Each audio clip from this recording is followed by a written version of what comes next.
Assalamualaikum warahmatullahi wabarakatuh. We are from AS1143A1. Our group members are Yamini Hanania Nazura, Nur Shahada, Siti Nur Ainsyah, Nurdini Afika, and Sajidah Binti Tajuddin. We will present our food case study, which is about the processing of lemang sushi. Assalamualaikum warahmatullahi wabarakatuh and very good morning to everyone. Today we are going to talk about our online case study, which is lemang sushi. Lemang sushi is an innovation by entrepreneur from Kuala Lumpur, Sembilan. This lemang sushi started from 2017 and this year will be a third year lemang sushi on the market. Lemang sushi is a combination by lemang and sushi from Malaysia and Japan. This innovation come out with a variety of flavor which is original, 3 type of roast which is anchovies, meat and chicken, rendang daging Minang, durian B24 and also black glutinous rice. They sell it and about 20 ringgit for a piece. And this idea come out when they got a machine to cook lemang from Jabatan Pertanian. They want to make customer easy to eat lemang and lemang easy to serve. And they said from me. I am Nur Shahada Binti Abdul Malik will talk about the objective of the case study. The first objective is to study how the food product being processed. Okay, in this process, we're following from the beginning, which is from the selecting of the ingredients until the end of the process, which is a supply or a commercialize of a product. For the second objective is to investigate the conditions of the factory during the food processing. Okay, in this case, we are seeing or investigate about the cleanliness of the factory, machines, and the tools that they are using. For the third objective is to investigate the conditions of the worker during handling the product. Okay, in these situations, we will see how the worker dressing and how the worker clean themselves before handling the product, or are they taking the typhoid injections. Okay, for the fourth objective is to study how the product is commercialized to the consumer. We will see how they are strategic or how they are planned to commercialize the product to the consumer. Fifth is to study the microbes involved during the process. Okay, we will see whether the microbes is good or bad in this food product.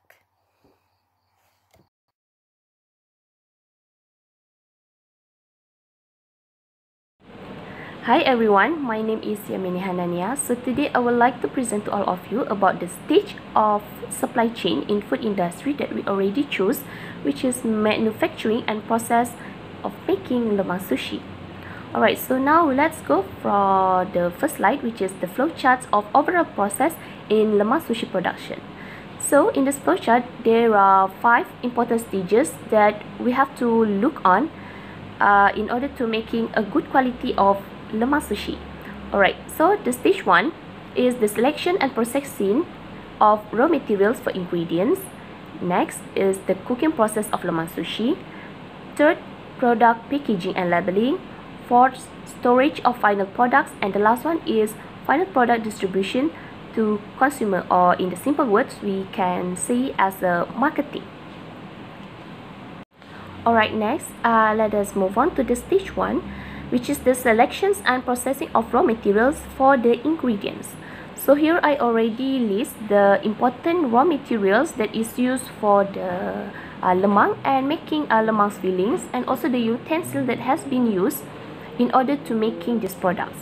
Alright, so in this stage, actually the owner should take care most on this early stage about the hygienic method, because when there is a contamination in this early stage, it can ruin the whole process of making a good quality of lemak sushi actually. So the raw materials used to make this product must be in of fresh conditions and properly washed with water in order to avoid the growth of bacteria that can cause illness in human. So other than that, the utensil that is used for the raw material and dry material also should be separated and being washed every time after the process is done, and it cannot be just left like that. Okay. Alright, so for the stage 2 is cooking process of lemak sushi. So overall, I can say that there are 7 steps in cooking lemak sushi. So in this stage, actually we want to look on how to make sure the lemak sushi is properly cooked. Alright, so for the first one, the workers will put the banana leaves in the stainless steel cylinder, and then the cylinder will be put inside the lemak baking machines. And then the glutinous rice with coconut milk will be insert or put inside the cylinder, and then it will be baked for about 3 hours. And then after the 3 hours, the workers will insert the ready cooked fillings such as serunding daging, serunding ayam, ikan bilis, or also durian flesh at the center on the half cooked lemang, and then it will be closed again, the machines, and continue cook for about 2 hours more. And then after complete all the 5 hours cooking, the sushi then will take out from the machines, and it will be cooled down at the room temperature for a while. Alright, so in this stage, the proper temperature is used to cook this product is about 160 degrees Celsius. And this stage also, the workers that conduct this cooking process must be wear a proper food handler attire such as face mask, glove, apron, head cover, and cover shoes in order to avoid the contaminations for the products. In stage 3 is the product packaging and labeling. So the workers will wrap the ready cooked product by using plastic and tape, and then it will be labeled by using printed sticker, and after that it will be arranged and sort the labeled product into its category, and after that it will be packed the sorted product in polystyrene box for marketing. Alright, in this stage, the owner should use plastic that is non-toxic and microwavable for the wrapping things, because or if not, the harmful chemical inside the plastic can be poisoned and make people sick. Alright, for the label things also, on the label there must be stated clearly on the ingredients that been used, its manufacture date, and also the due dates, approved halal logo from Jakim, and also the manufacturer address to make sure the consumer confident to consume their products. In stage 4, which is the final product storage, in this stage, after the product has been wrapped and labeled, the product must be kept in a good conditions to make sure it can be consumed in a longer periods. So the things that we consider in this stage is the temperature and also the place. So for example, in this stage, the product is kept in a refrigerator with the temperature with 0 degrees Celsius. Why? This is because in this temperature, the growth of bacteria are the slowest. Thus, it can make the product more longer. And if for the distribution purpose, they will use a polystyrene box. So before they use this polystyrene box, the box must be cleaned and properly sealed to make sure there is no contamination occur that come from the outside that will make the products contaminated or cannot be consumed anymore. So in stage 5, or the last stage, is the final product distribution to consumer, or in other words we can say as a marketing. So there are actually 3 ways the consumer can get this product, which is the first one, they can get it from the mart. The second one, through the delivery services such as Foodpanda or GrabFoods, and the other one, they or consumer can get it directly from the owners by go to their shops. Alright, so for the distribution part, The distributor also must take care of shelf hygiene and place inside the vehicle that is used to put the product should be cleaned properly. Or the best way they can also sanitize their vehicle first before take the product out for the markets in order to make sure there is no contaminations that comes from the outside that will contaminate the products. So I think that's the 5 stage from the manufacturer until it distribute to the consumer to be consumed. So that's all from me. Thank you. Okay, let's move on to the problem in food industry that always occur. It have 4, which is food hygiene, personal hygiene of food handler, equipment hygiene, and kitchen hygiene. Firstly is food hygiene. The problem may be occur because of storing food in inappropriate condition, cooking large amount of food more than is necessary, letting the food in inappropriate environment. Then maybe owner store raw and cook food together. Lastly, maybe the staff or owner cooking and store food using incorrect method. So to solve this problem, owner must purchase food from reliable supplier, like purchase food from companies that apply HACCP system. Next, make sure the hygienic conditions are provided and maintained during supply and transportation. Then make sure food hygiene when storage must keep food in a wrap or closed in container and perform pest control. Lastly, avoid survival of the pathogen in food. Make sure the food is cooked well. The food is entirely should have a temperature 70 degrees Celsius. Okay, next is personal hygiene of food handler.